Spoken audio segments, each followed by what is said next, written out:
Bismillahirrahmanirrahim. Assalamualaikum warahmatullahi wabarakatuh. Alhamdulillahirrabbilalamin. Atas izin Allah kita semua dapat berkumpul di tempat ini pada hari ini, diskusi hari ini. Halo teman-teman, semoga teman-teman selalu dalam keadaan sehat, dan yang sedang sakit semoga lekas diberikan kesembuhan. Amin. Baiklah teman-teman, sebelum kita memulai diskusi kita pada hari ini, kita akan sama-sama membaca basmalah terlebih dahulu. Bismillahirrahmanirrahim. Pada kesempatan kita hari ini, kita akan sama-sama belajar mengenai metode pembelajaran anak usia dini. Sedikit persepsi dari pertemuan kita minggu lalu mengenai media pembelajaran dan juga sumber belajar anak usia dini, di mana kita sama-sama tahu bahwa media pembelajaran anak usia dini sangat beragam. Dan salah satunya adalah media pembelajaran audiovisual. Media pembelajaran audiovisual adalah media yang mengandung unsur suara dan juga gambar yang dapat kita lihat seperti rekaman video, film, dan lain. Pada kesempatan hari ini saya akan coba melakukan pembelajaran dengan cara menayangkan sebuah video pembelajaran edukasi yang nantinya sama-sama akan kita pelajari. Dan teman-teman semua harus memperhatikan video yang nantinya akan saya tayangkan, karena pada akhir pembelajaran nanti saya akan memberikan tugas yang berkaitan dengan video yang akan saya tampilkan tadi. Sekarang saya akan tampilkan videonya, teman-teman perhatikan dengan baik-baik ya. Selamat menyaksikan.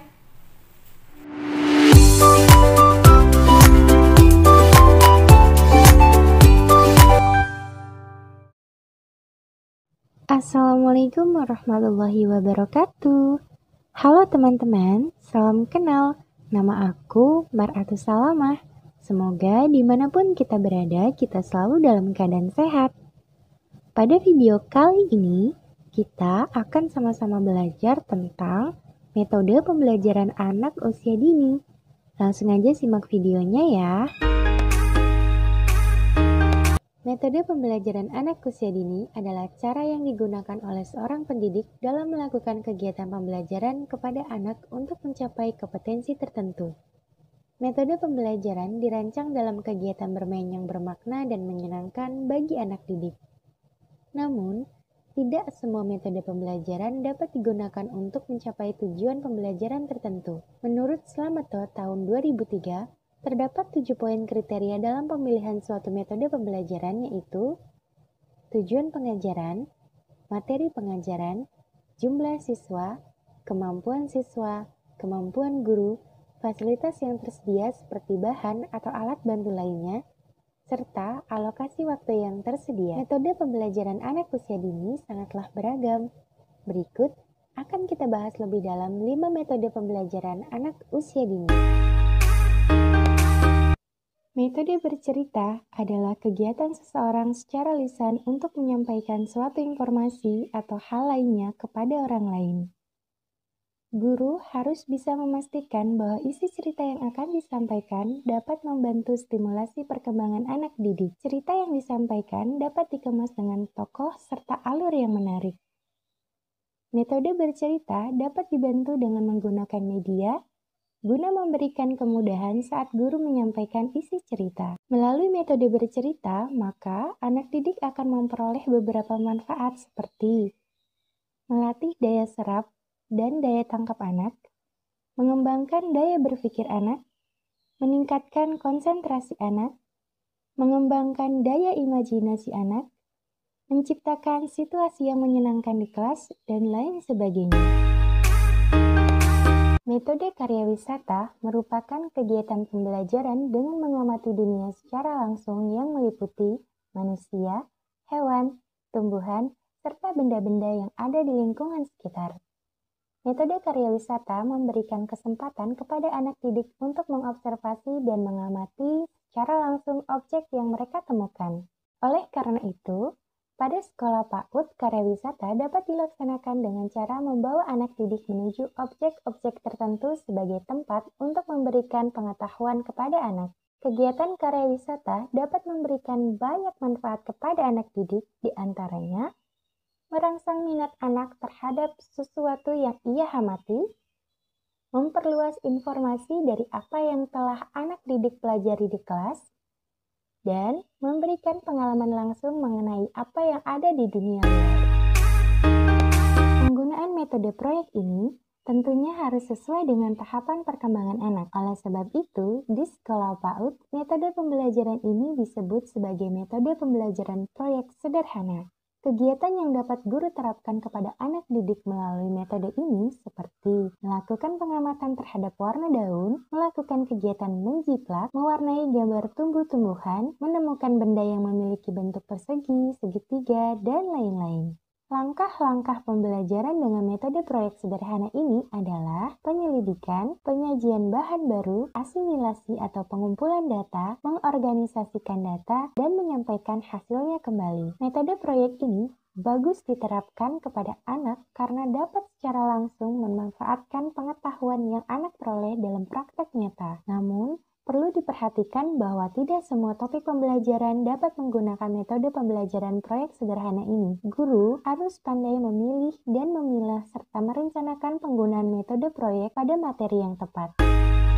Menurut Nielsen, metode pemberian tugas merupakan salah satu metode untuk memberikan pengalaman belajar yang dapat meningkatkan cara belajar yang lebih baik. Pemberian tugas mempunyai makna penting bagi anak usia dini. Pemberian tugas secara lisan akan memberikan kesempatan pada anak didik untuk melatih pendengaran mereka. Pemberian tugas melatih anak untuk memusatkan perhatian dalam jangka waktu tertentu. Pemberian tugas dapat membangun motivasi anak dan meningkatkan kemampuan kognitif seperti daya tangkap, memperhatikan, serta kemauan bekerja sampai tuntas. Tujuan metode pemberian tugas bagi anak usia dini. Anak memperoleh pemantapan materi yang telah diajarkan sehingga anak dapat menguasai materi dengan baik. Anak dapat mengembangkan keterampilan motorik kasar dan motorik halus, meningkatkan keterampilan berpikir melalui dari yang paling sederhana sampai kepada kemampuan yang paling kompleks.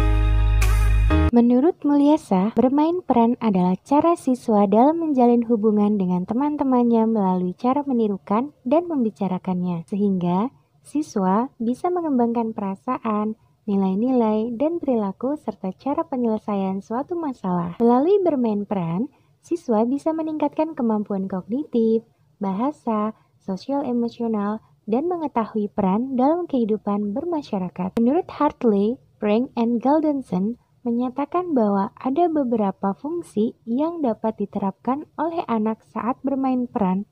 Di antaranya, yang pertama, anak mencontoh kegiatan yang dilakukan oleh orang dewasa. Misalnya, mencontohkan bagaimana saat ibunya memasak di dapur. Yang kedua, anak dapat menirukan berbagai kegiatan yang dilakukan di dunia nyata. Misalnya, mencontohkan cara guru saat mengajar di sekolah atau cara supir mengendarai mobil, dan lain sebagainya. Manfaat bermain peran bagi anak selain untuk mengembangkan kemampuan sosial emosional anak, yaitu yang pertama, mengembangkan daya imajinasi anak sehingga anak menjadi lebih kreatif dalam melakukan kegiatan bermain peran. Misalnya, anak menjadikan payung sebagai tongkat yang biasanya dipakai oleh nenek-nenek atau kakek-kakek. Yang kedua, kosakata anak bertambah. Biasanya, anak hanya meniru kata yang diucapkan oleh orang-orang di sekitarnya. Tapi, melalui kegiatan bermain peran ini, anak menemukan kosakata baru sehingga kemampuan bahasanya dapat berkembang secara optimal.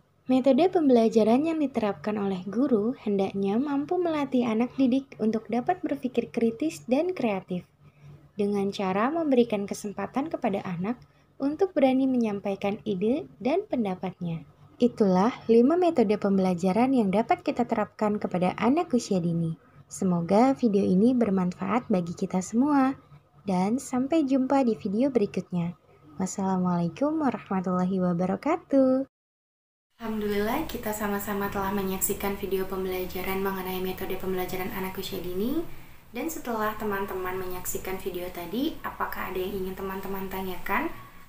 Atau mungkin teman-teman ada yang ingin berbagi pengalamannya seputar metode pembelajaran anak usia dini?